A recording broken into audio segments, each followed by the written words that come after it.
in the Department of Pulmonary and Critical Care Medicine in Yashoda Hospital, Nehru Nagar. And I am here today to tell you something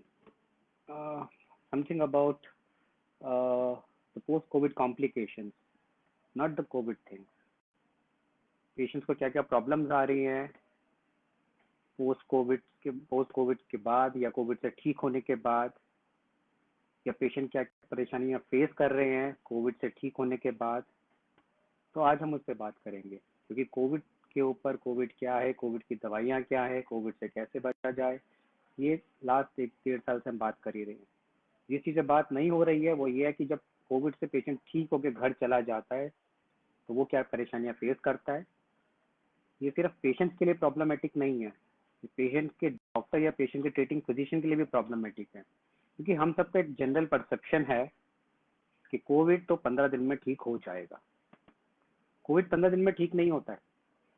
Covid का infectivity period 11 से 15 दिन में ठीक होता है। जैसे जैसे हमने नॉलेज एक्यूमुलेट किया, जैसे जैसे हमने इसके बारे में पढ़ना शुरू किया, हमने रियलाइज किया कि कोविड के आफ्टर इफेक्ट 2 हफ्ते में नहीं ठीक होते। समटाइम से 2 से 4 हफ्ते, 4 से 6 हफ्ते, 6 से 8, 8 से 10, और अगर सीडीसी गाइडलाइन की बात किया जाए तो वो तो ये कहते हैं कि 90 दिन तक भी कोविड हो सकता है, कोविड के इफेक्ट आपको परेशान कर सकते हैं। इसलिए हमारे पास बहुत सारी टर्म्स आ गई हैं अब कंफ्यूज करने के लिए, आपको, आपके फिजिशियंस को, आपके डॉक्टर्स को कंफ्यूज करने के लिए बहुत सारी टर्म्स है हमारे पास। और हम बात करते हैं कि भाई आपको तो कोविड अब नहीं रहा, अब आपको पोस्ट कोविड कॉम्प्लिकेशन हो गई है। तो पेशेंट भी डर जाता है, कोविड से तो अभी ठीक हो, अब ये पोस्ट कोविड कॉम्प्लिकेशन क्या है।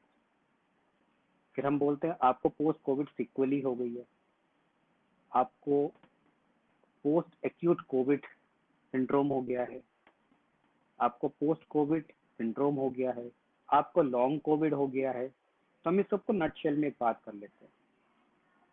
अगर मेरा पेशेंट कोविड के अंदर उसके सिम्टम्स ठीक नहीं हुए, 4 हफ्ते के अंदर उसके सिम्टम्स ठीक नहीं हो रहे हैं और सिम्टम्स चले आ रहे हैं, तो 4 हफ्ते के बाद हम उसको बोलते हैं मेरे पेशेंट को पोस्ट एक्यूट कोविड सिंड्रोम है, क्योंकि उसके सिम्टम कभी ठीक ही नहीं हुए।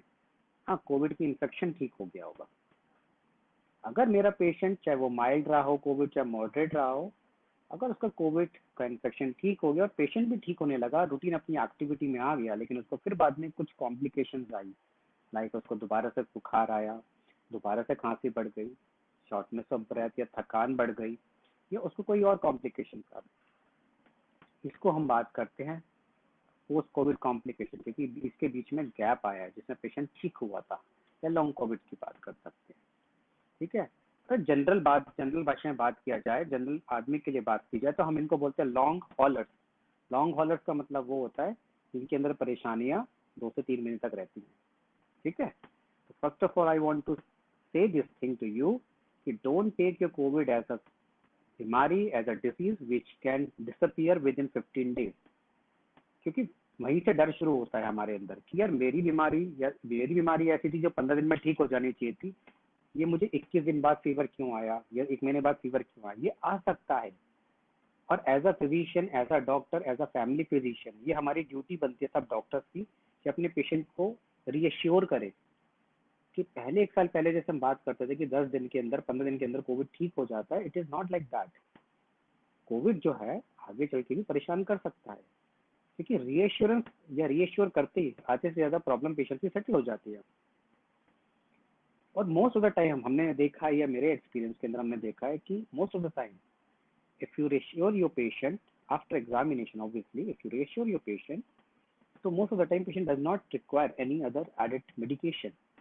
So that is very very important from the physician perspective, from the physician view also, that you should counsel your patient, reassure your patient that these complications or these after effects of COVID can happen to more than 80 to 90% of the patient.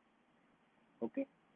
So हम बात करेंगे कि क्या क्या चीज हो सकती है, क्या क्या चीजों से हम बचें, क्या क्या रेड फ्लैग साइन है जब आपको दोबारा से फिजिशियन की बात माननी है या डॉक्टर के पास जाना है। देखिए, ऐसा भी नहीं है कि आपको मैं ये बोल रहा हूँ कि अगर उसके बाद भी बुखार आए तो ये आप ये सोच के बैठे ये तो होगा। 3 महीने तक तो डॉक्टर साहब ने बोला था फीवर आ सकता है, खांसी आ सकती है, ये आ सकता है, तो हम घर में बैठे रहे। ऐसा भी नहीं है। इन सब चीज के लिए आपको अपने फैमिली फिजिशियन, अपने फिजिशियन के टच में जरूर रहना है, because he is the best जज, he is the right guide to guide you कि whether reassurance is the only key, whether you need some sort of change in medication as well, or whether you need to undergo some test also. So self medication नहीं करना है। यहाँ पर एक बहुत चीज important है, हम आजकल सेल्फ मेडिकेट करते हैं, सेल्फ एजुकेट हो जाते हैं और दूसरों को भी कर देते हैं कि मेरा कोविड 21 दिन में ठीक हो गया था, तुम्हारा भी हो जाएगा, मेरा 15 दिन में ठीक हो गया था, तुम्हारा भी हो जाएगा। It is advisable to take advice from your qualified doctor rather than any other patient of COVID, because COVID के पेशेंट सब अलग अलग तरीके से बिहेव करते हैं। कोई हो सकता है घर में ही ठीक हो जाए, किसी को वार्ड की जरूरत पड़ती है, किसी को आईसीयू की जरूरत पड़ती है। तो every patient is a different kind of patient on its own. So never ever take experience based advice from any other patient. Always take prudent advice from your treating physician or family physician. हो सकता है आपको कोई दिक्कत ना हो, and reassurance is the only key, but it is advisable you should take advice from your physician. अब हम बात करेंगे क्या क्या चीजें हो सकती हैं, क्या क्या चीजें प्रॉब्लम करती हैं। तो बड़ा कॉमन ये चीज है, lung is the primary organ जो अफेक्ट होता है, और लंग की कॉम्प्लिकेशन ही सबसे कॉमन है। तो लोग जो परेशान होते हैं after 15 days, after 3 weeks, after 4 weeks, the most common complication related to lung is वो, वन इज परसिस्टेंट कॉफ, खांसी आएगी, सूखी सूखी धसक आती है, बलगम नहीं आता और ये नाइट में बढ़ जाती है। दूसरी चीज, थोड़ा बहुत काम करने पे सांस फूलना शुरू हो जाता है। तीसरी चीज, छाती पे हल्का सा भारीपन लगता है, ये उनको हमेशा रहेगा ऑन एंड ऑफ। और चौथी चीज, सुइयां चुभना जिसे बोलते हैं। तो 3 से 4 चीजें परसिस्टेंट पेशेंट हमसे बात करता है कि ऐसा होता है लंग्स में, हमारे साथ ऐसा होता है, क्या करना है क्या नहीं करना। Very very common thing. तो कोविड की वजह से जो निमोनिया बनता है, वो निमोनिया की वजह से ऑक्सीजन ड्रॉप होती है और वो ऑक्सीजन सैचुरेशन जल्दी से पिक कर जाता है। तो सब पेशेंट्स को ऐसा लगता है ऑक्सीजन मेरा नॉर्मल हो गया तो मेरा लंग भी नॉर्मल हो जाना चाहिए। It is not like that. Oxygenation normal जरूर हो जाता है, बट लंग की रिकवरी टेक्स टाइम। अगर मैं नॉर्मल भाषा में बात करूं, बहुत सिंपल लैंग्वेज में बात करूं, तो लंग की रिकवरी को 90 दिन लगते हैं, 3 मंथ्स लगते हैं। तो इसलिए ये चीजें, कॉफ, खांसी सूखी, हल्का फुल्का छाती में भारीपन और सांस फूलना, स्पेशली जब आप थोड़ा तेज चलता है, ये हो सकता है स्पेशली उन पेशेंट के साथ में जिनका निमोनिया थोड़ा ज्यादा रहा था। और ये तब भी हो सकता है, परसिस्ट कर सकता है, जब आपका ऑक्सीजन लेवल नॉर्मल हो गया हो। इम्पॉर्टेंट बात ये है कि मैंने बोला चेस्ट पेन हो सकता है इस वजह से हो, इसका मतलब ये नहीं है कि कोविड के बाद हर चेस्ट पेन इस वजह से होगा। और यहाँ ये इम्पोर्टेंट है कि अगर आपको चेस्ट पेन परेशान कर रहा है तो आप अपने फिजिशियन को दिखाएंगे, ठीक है। आप इस चीज को ऐसे नहीं लेंगे कि chest pain is all because doctor साहब ने बोला 90 दिन चेस्ट पेन इस वजह से हो सकता है। It is not like that, ठीक है। You have to consult your physician first before you say कि this chest pain is all because of a lung complication. Lung के साथ साथ और भी चीजें इन्वॉल्व होती हैं, जिसके अंदर आपका हार्ट आता है, किडनी आती है और आपकी इंटेस्टीन, नली खाने की, ये सब आती है। क्यों? क्योंकि जहाँ जिस रिसेप्टर के थ्रू वायरस अंदर जाता है वो लंग के अलावा हार्ट में भी होता है, वो आपकी किडनी में भी होता है, वो आपकी खून की नसों में भी होता है और आपकी इंटेस्टीन के अंदर भी होता है। तो ये सारे ऑर्गन में इन्वॉल्व हो सकते हैं। प्राइमरली लंग होता है, लेकिन हार्ट भी इस देखने में आया कि हार्ट के ऊपर भी इसका इफेक्ट आता है, और हार्ट पे इफेक्ट भी 3-4 हफ्ते तक से ऊपर भी रह सकता है। इसलिए बहुत सारे लोगों को कार्डिक प्रॉब्लम्स भी आना शुरू हो जाती है। कार्डिक अरिथमियास हम बोलते हैं, जिसमें हार्ट रेट ऊपर नीचे वैरी करती है, brady tachy arrhythmias, heart rate vary करती है, हार्ट रेट वेरिएबिलिटी हो जाती है। हार्ट रेट वेरिएबिलिटी एक टर्म होती है जिसमें हम बात करते हैं, जब हम थोड़ा तेज चलते हैं तो हमारा हार्ट रेट नॉर्मल की बजाय बहुत ज्यादा तेज तरीके से धड़कना शुरू कर देता है, और उसको वापस नॉर्मलाइज होने में बहुत समय लग जाता है। इसे बोलते हैं हार्ट रेट वेरिएबिलिटी। नॉर्मल एक इंसान जब दौड़ के वापस रुकता है तो 5 मिनट में हार्ट रेट नॉर्मलाइज हो जानी चाहिए। अगर नहीं होती है, ये most of the Covid patient के साथ रहता है, उनकी हार्ट रेट हमेशा हल्की सी हाई रहती है, और जब वो थोड़ा तेज चलते हैं तो ज़्यादा बढ़ जाती है और वापस नॉर्मलाइज होने में समय लगता है। We call it derange heart rate variability, and this is very very common. इसके अलावा हार्ट के और इश्यूज हो सकते हैं जैसे मायोकार्डाइटिस। तो अगर ये सब चीज़ें आती हैं, ये सब चीज़ें बॉदर कर रही हैं, प्रॉब्लम कर रही हैं, आप अपने फिजिशियन से बात करेंगे। इसके लिए बहुत सिंपल से टेस्ट जो हमें करके देखने होते हैं, जस्ट टू सी कि हमारा पेशेंट को हार्ट की प्रॉब्लम्स है या नहीं है।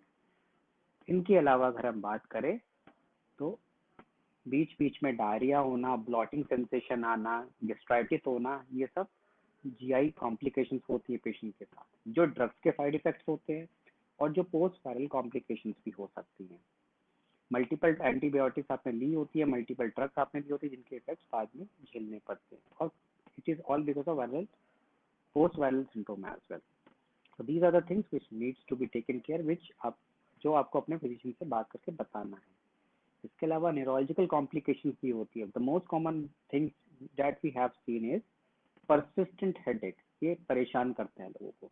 हेडेक के साथ साथ में sometimes they have a blurring of vision, हाथ पैरों में कंपन आना, सुनपन, झंझनाहट होना, ये बहुत कॉमन चीज़ है, और ये ज़्यादा बढ़ जाती है उन पेशेंट के साथ में जो उनको डायबिटीज़ होती है, बिकॉज उनको ऑलरेडी पेरिफेरल न्यूरोपैथीज या नर्व्स के इश्यूज होते हैं, तो इनके अंदर ये चीज़ें ज़्यादा बढ़ जाती हैं।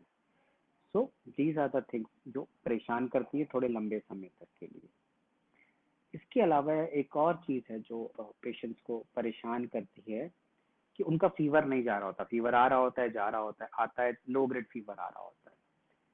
और एक और चीज़ है, लोगों को ना परसिस्टेंट ईयर है, कान में दर्द होता है, तो इन पेशेंट के साथ में प्रॉब्लम होती है जिनको परसिस्टेंट कान में दर्द, जॉ में पेन या लो ग्रेड फीवर आ रहा होता है। तो थायराइड की प्रॉब्लम्स जिसे हम सब एक्यूट थायराइडाइटिस बोलते हैं, this is the common thing जो हमने देखा हमारे पेशेंट्स के अंदर मिलती है after 3 or 4 weeks of post viral complication. तो it's an advice to the physician and the family physicians as well. If your patient is complaining of persistent earache, persistent jaw pain with low grade fever and high ESR levels, always get a USG neck done, क्योंकि third week fourth week के अंदर thyroid profile and USG neck definitely they become derange, और वहां से हम pick कर लेते हैं सब acute thyroiditis. low dose steroids will help, will relieve the things, will relieve the symptoms, and that is what is happening also when we give low dose steroids to the patient who are complaining of low grade fever. So because of subacute thyroiditis or because of vaccine waning effect of post viral complication, this steroids work. Another thing is persistent D dimer. क्या उसको chess करना है या उसको chess नहीं करना? Because इससे पहले कि मैं पेशेंट को कुछ बोलूं या डॉक्टर्स पेशेंट को बोले, पेशेंट पहले से पहले सारे टेस्ट करा के आ जाते हैं, क्योंकि उनको सब पता है, फेरेटिन कराना है, IL-6 कराना है, CRP कराना है, डी डाइमर कराना है। एवरीबडी इज लाइक कि मैं डी डाइमर करा, 1500 आ गया, 2000 आ गया। तो these are the things which persist. COVID के अंदर ये इन्फ्लामेटरी मार्कर्स काफी लंबे समय तक बढ़ सकते हैं, बड़े रह सकते हैं। इम्पॉर्टेंट थिंग क्या है वो हमें ये देखना है कि अगर किसी पेशेंट के अंदर ये मार्कर्स नॉर्मल आ गए, नॉर्मल आने के बाद ये पेशेंट के अंदर अगर दोबारा बढ़ते हैं तो इट्स एन अलार्मिंग साइन। तो ये हमें देखना है कि उन सिम्टम्स के साथ में उन डायमर्स या उन इन्वेस्टिगेशन की वैल्यूज के साथ में पेशेंट के सिम्टम्स भी बढ़े हैं या नहीं बढ़े। क्योंकि अगर सिम्टम्स बढ़े हैं तो पेशेंट में have a we call is MIS, adult syndrome, multi inflammatory system और एडल्ट सिंड्रोम, जो बच्चों में भी देखा जाता है और अब क्लासिकली हम एडल्ट्स के अंदर भी देख रहे हैं। हालांकि I mean the treatment of choice is steroids only, but उसको पिक करना is very very difficult. Patient को हमेशा फीवर आता रहता है ऑन एंड ऑफ, पेशेंट के सिम्टम्स डिटेरिएट होते हैं in the form of diarrhoea, neurological complication और हार्ट कॉम्प्लिकेशन, और इन्फ्लेमेटरी मार्कर्स भी बढ़ना शुरू हो जाते हैं। और हमें देखना होता है कि कोई साइंस ऑफ सेप्सिस या बैक्टीरियल सेप्सिस ना हो। अगर ये रूल आउट हो जाते हैं तब हम बोलते हैं कि yes my patient is suffering from MIS से। इसका इलाज भी बहुत सिंपल है, steroids only, and in rare cases we have to give the immunoglobulin as well.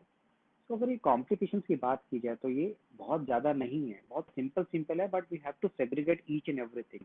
Now the most important thing जिसकी हमें बात करते हैं और हम कोई करना नहीं चाहता, वो ये कि हम बात करते हैं न्यूरोलॉजी, ब्रेन, हार्ट, लंग, हम बात नहीं करते कभी भी पेशेंट के मेंटल स्टेटस या पेशेंट के psychology, which is also impacted equally जब पेशेंट पोस्ट कोविड के बाद अपने घर जाता है। मोस्ट ऑफ द पेशेंट की जॉब चली जाती है, बहुत सारे लोग, हम सोशल एनिमल है, हम जब तक बात नहीं करते हम सेटल नहीं हो सकते।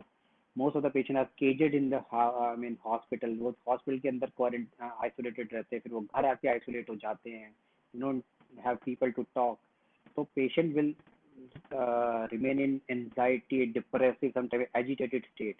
And post-COVID depressive state is present in more than 95% cases. And patient will come to you with shortness of breath, with panic attacks, with anxiety neurosis. They have this kind of feeling of pounding heart sensation, sudden episodes of hyperventilation syndrome. So you have to segregate these things from the normal COVID complication. Sometimes just giving a low dose benzodiazepines or the certain reuptake inhibitor, these patients do well. So you have to segregate these kind of patients who are having panic attacks, anxiety neurosis, or transient depression from the complication. And this aspect, this mental aspect or the psychological aspect should not be neglected by the physician as well.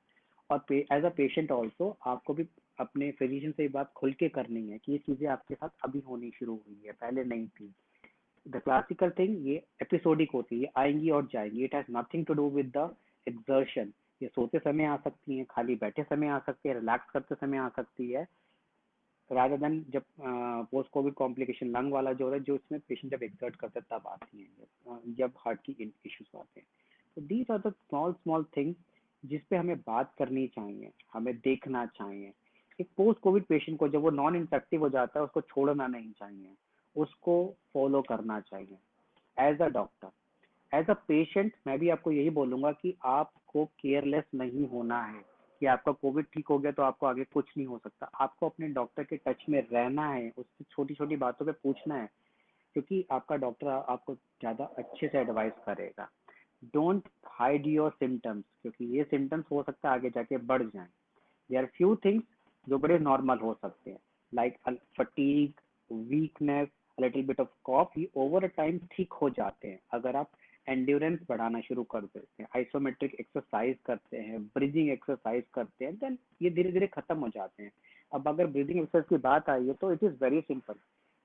Patients who are recovering from the COVID or who have who are in the post COVID episode or phase, तो सब उनको बोलते हैं spirometry करो, 3 ball उठाओ, 2 ball उठाओ.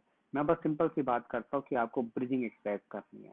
हमारी झिल्ली होती है हमारे चेस्ट और हमारी एब्डोमेन के बीच में, जिसको हम डायफ्राम कहते हैं, और हमारी 80% इंस्पिरेटरी, 80% सांस वही दिलाता है. तो अगर आप डायफ्राम की एक्सरसाइज कर लेंगे तो ब्रीदिंग एक्सरसाइज टोटली हो जाएगी. All you have to do sit normally.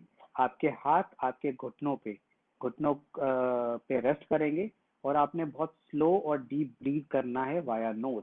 जितना लंबा, जितना डीप, जितना स्लो कर सकते हो उतना लेना है. फिर आपने अपनी सांस को रोक के रखना है एटलीस्ट 5 सेकंड तक.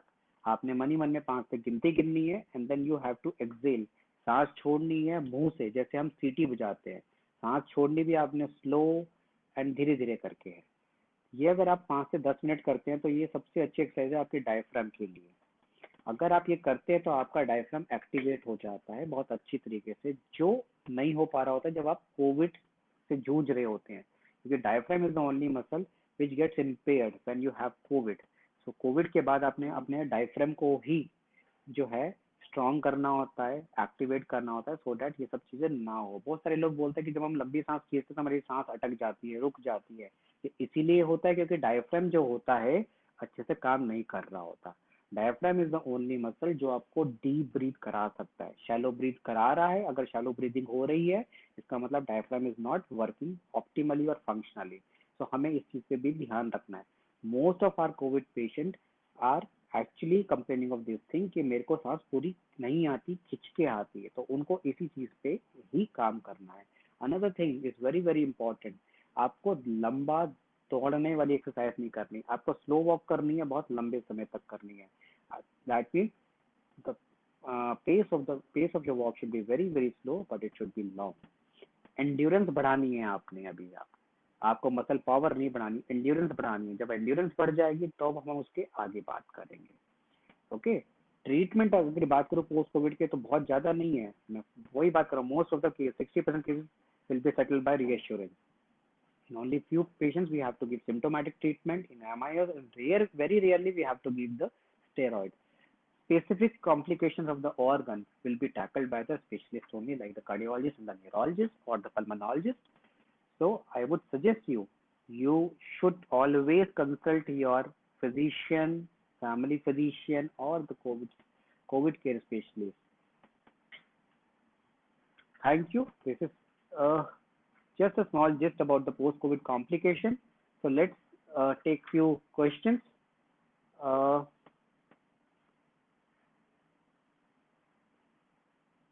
Okay, so this is one question which is raised by Hema Bist ji, and her question is, what are the long-term lung problems after COVID-19? Long term complication दो टाइप की होती हैं. Long term मतलब 3 महीने 4 महीने के अंदर और 3-4 महीने के बाद. तो 3-4 महीने के अंदर तो आएंगी, खांसी आएगी, सूखी खांसी हो सकती है, shortness of breath, chest tightness, chest heaviness. These are the short term complication जो 2-3 महीने में सेटल हो जाती है. बहुत ही रेयरली, बहुत rarely out of 100 only 2 to 3% patient के अंदर लॉन्ग टर्म फाइब्रोसिस हो सकता है जिसमें लंग सिकुड़ जाते हैं काफी. तो उसके अंदर हमें थोड़ी लंबे समय तक मेडिकेशन चलानी होती है, तो हम बोलते हैं post COVID lung fibrosis. These are the terms जो बहुत इजीली आपका लंग केयर स्पेशलिस्ट या पल्मोनोलॉजिस्ट मैनेज कर सकता है. Another question is raised by mister Anand Tripathi ji. What are some common symptom of post COVID symptom? I think I've just told you according to the organ wise. Lung में क्या होगा, heart में क्या होगा, तो इन चीजों को मैं ध्यान रखना है. Another question is raised by Mr. Nazim Khan. So what are the common symptoms of post-COVID syndrome? I think the same question was raised earlier also. Hi, Yuhi ji. Good evening. The next question is raised by Madhuri Singh ji. What precaution needs to be taken care for patient with comorbidities? Very important question. See, post-COVID complication, post-COVID sequelae, post-COVID after effects are more common with the patient who have कोमोबिडिटीज. तो अगर किसी patient को diabetes है, heart patient है, kidney patient है, pre existing lung disease है, उनको सिक्वली होने के चांसेस ज्यादा हैं. सो उनको कोविड ठीक होने के बाद भी अपने डॉक्टर के टच में रहना है, so that these complication can be easily pick. जल्दी से जल्दी हम इसको पिक कर पाए, जल्दी से जल्दी हम इसको सेटल कर पाए.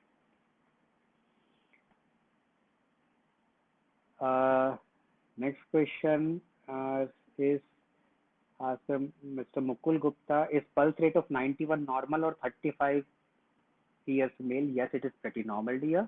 इसमें घबराने की बात नहीं है.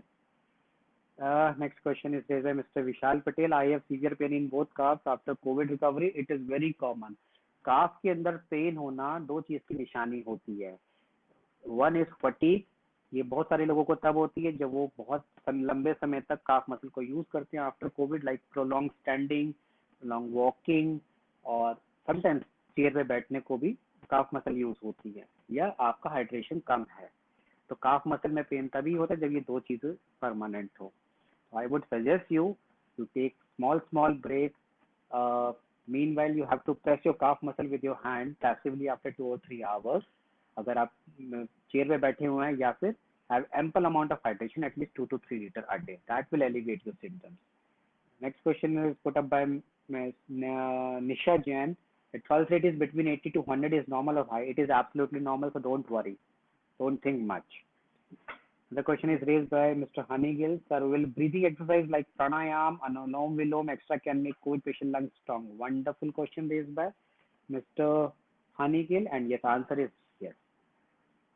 बहुत फायदा करता है प्राणायाम, अनुलोम विलोम. जो मैंने अभी ब्रीदिंग एक्सरसाइज बोली है, अगर मैं इसका हिंदी रूपांतरण करूं तो वो प्राणायाम ही बन जाता है, तो ये करना है. अगला क्वेश्चन माही ठाकुर का है. Should we do breathing exercise while suffering from COVID? तो ये थोड़ा सा ट्रिकी क्वेश्चन है. अगर आपको माइल्ड कोविड है, आंसर इज यस. अगर आपको मॉडरेट कोविड है and you are on oxygen therapy, my answer is give some rest to your lungs. When your lungs becomes recovered, then only you do pranayama. Next question is raised by Mr. Shubham Chauhan. What precaution needs to be taken care for patient with comorbidities? I think I have already answered this question. The next question is raised by Himani Gupta ji. What food related precautions should one take post COVID? Wonderful question. और बहुत सारे लोगों ने पूछा भी है। देखिए GI complication बहुत कॉमन है। पेशेंट को गैस्ट्राइटिस होता है, ब्लॉटिंग सेंसेशन होती है, डायरिया होता है ऑल्टरनेटिंग विद कॉन्स्टिपेशन होती है। बहुत पेशेंट की कंप्लेन होती है जैसे खाना खाते हैं उनको वॉशरूम जाना पड़ता है, या कुछ कंप्लेन होती है 5-5 दिन तक मोशन नहीं आते। My advice is very very simple. Covid के अंदर आपका जीआई सिस्टम, आपका डाइजेस्टिव सिस्टम भी थोड़ा वीक हो जाता है।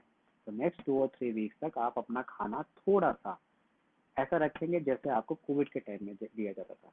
The food that can be easily digested, the food which lakhs oil, बहुत ही ऑयली फूड, बहुत ही डीप फ्राइड फूड, बहुत ही स्पाइसी फूड, बहुत ही रिफाइंड कार्बोहाइड्रेट कंटेनिंग फूड नहीं लेंगे, क्योंकि रिफाइंड कार्ब्स आपकी शुगर बढ़ाते हैं, जो बहुत सारे पेशेंट के अंदर हमें मिलता है। बहुत ही highly spicy and oily food can lead to belching, bloating sensation, gastritis, nausea and diarrhea as well। तो आपने खाना बहुत हल्का ही रखना है। इसके साथ में use ample amount of salads, ample amount of fruits, ये अपनी डाइट में आप रखेंगे with a lots of antioxidants. Next question is raised by Smukul Gupta again. How to reduce CRP? My high sensitive CRP is 19.1। Dear, हमें मरीज ठीक करना होता है, हमें वैल्यूज ठीक नहीं करनी होती, इसको ध्यान रखना है आपको। हो सकता है हमारी सीबीसी की रेंज, टीएलसी की रेंज 4000 से लेकर 11000 होती, तो इसका मतलब ये नहीं है जिसका 6000 है वो ठीक है, जिसका 8000 है उसको थोड़ा सा इन्फेक्शन है। ठीक है, आई एग्री, आपका high sensitive CRP 19.1 which is high, but बहुत सारे पोस्ट कोविड पेशेंट के अंदर मार्कर्स काफी लंबे समय तक एलिवेटेड रहते हैं। मार्कर्स के साथ में हमें पेशेंट की कंडीशन भी देखनी होती है। अगर पेशेंट की कंडीशन डेटोरिएट हो रही है, नए साइंस आ रहे हैं, तब हमें इन मार्कर्स को भी सीरियसली लेके उनको ठीक करना होता है, बट प्लेन मार्कर्स को ठीक नहीं करना होता। Another question is put forward by Saurabh. Best ji, sir Covid post Covid patient को rice and heavy food avoid करना चाहिए क्या? राइस के लिए मैं नहीं बोलूंगा, क्योंकि हमारी साउथ इंडियन पॉपुलेशन सारी राइस पे डिपेंडेंट है और सारा राइस ही खाया जाता है। ठीक है, तो अगर वो राइस नहीं खाएंगे तो मर ही जाएंगे, तो राइस तो आप खाएंगे, कोई प्रॉब्लम नहीं है। हैवी फूड की बात की जाए तो मैंने पहले ही बोलते हैं, ड्राई फ्रूट्स एक लिमिट तक लेना है। हैवी आई मीन जिसे बोलते हैं deep fry food, oily food, spicy food, ये आपने अवॉइड करना है, specially at night time. The question is put forward by boiled chicken diet में ले सकते हैं, yes you can take it। Protein diet आपने बढ़ा लेनी होती है पोस्ट कोविड, बिकॉज प्रोटीन जो हमारा जो हमारा मसल मास है पोस्ट कोविड हमारा कम हो जाता है, तो आपको प्रोटीन इंटेक पे ध्यान रखना है, that is important. Another thing is, another question was put buy Saurabh again, diabetic patient को क्या क्या अवॉइड करना चाहिए? डायबिटिक पेशेंट या पोस्ट कोविड डायबिटिक पेशेंट, हम बात करेंगे post Covid diabetic patient. Post Covid देखने में आया कि जो डायबिटिक पेशेंट है उनकी शुगर ज्यादा अनकंट्रोल हो जाती है। आई वुड सजेस्ट यू कि जो डायबिटिक पेशेंट है जो अपने डॉक्टर से ट्रीटमेंट ले रहे थे, वो अपने डॉक्टर को जरूर विजिट करेंगे, कि पोस्ट कोविड उनकी शुगर डिरेंज हो सकती है, रह सकती है काफी लंबे समय तक, और हो सकता है उनकी जो कोविड से पहले की दवाइयाँ चल रही थी उसके अंदर हमें थोड़ा बहुत चेंज भी करना पड़े। तो it's a request to you कि जब आप घर जाते हैं कोविड से ठीक होके, तो अपने फिजिशियन जरूर मिलिए जिन्होंने आपकी डायबिटीज की दवाइयाँ चला रखी होती, बिकॉज हो सकता है कि उसमें चेंज की जरूरत पड़े। Next question was put by Himani Gupta. How long does it take for these complications to end? Very tricky question. There is no rule. कुछ पेशेंट्स को 7 दिन के बाद कोई दिक्कत ही नहीं आती, कुछ पेशेंट्स के अंदर माइल्ड सिम्टम होते हैं और उनको बाद में बहुत दिक्कत आती है। कुछ पेशेंट बहुत सीवियर कोविड के साथ हमारे पास आईसीयू में एडमिट होते हैं, और जब वो डिस्चार्ज होकर जाते हैं डोंट फील एनी सिम्टम्स। अगर मोटी मोटी बात की जाए तो कॉम्प्लिकेशंस जो हैं इसकी 90 दिन तक परसिस्ट कर सकती हैं, जो हम कहते हैं सीरियस कॉम्प्लिकेशन। लेकिन 3 महीने के बावजूद भी या बाद भी थोड़ी बहुत चीजें परेशान कर सकती है, जिसके अंदर fatigue, myalgia, a little bit of chest heaviness, a little bit of cough pain, ये परसिस्ट कर सकता है। तो these are called as a long COVID, long term effects of COVID, but these are benign, these are not very risky complications, these are benign complications। So I think here we compile each and every aspects of post COVID. I'm not saying each and every part, but the most common thing that people have, that confuse people a lot, last में बस एक message इतना ही छोटा सा दूंगा कि जो भी पेशेंट पोस्ट कोविड कॉम्प्लिकेशन से जूझ रहे हैं, जिनको लगता है उन्हें पोस्ट कोविड कॉम्प्लिकेशन है, उन्हें डरना नहीं है। फर्स्ट ऑफ ऑल उन्हें किसी दूसरे कोविड पेशेंट से भी एडवाइस नहीं लेनी है, विच यूजली पीपल डज। उनको सिर्फ अपने फिजिशियन पे रिलाई करना है, उनसे पूछना है।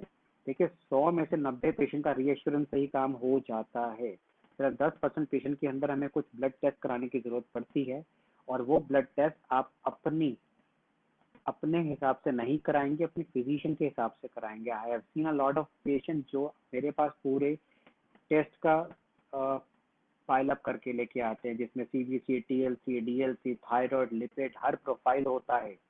इतना टेस्ट की जरूरत नहीं होती, इसलिए before you embark upon these blood test, always ask your physician कि कौन से टेस्ट कराना है, कौन सा नहीं कराना। He is better just then you, he will guide you more appropriately. Okay, पर डरना नहीं है। टॉक टू योर फिजिशियन और about your post COVID complication. This is my advice to you. Thank you very much.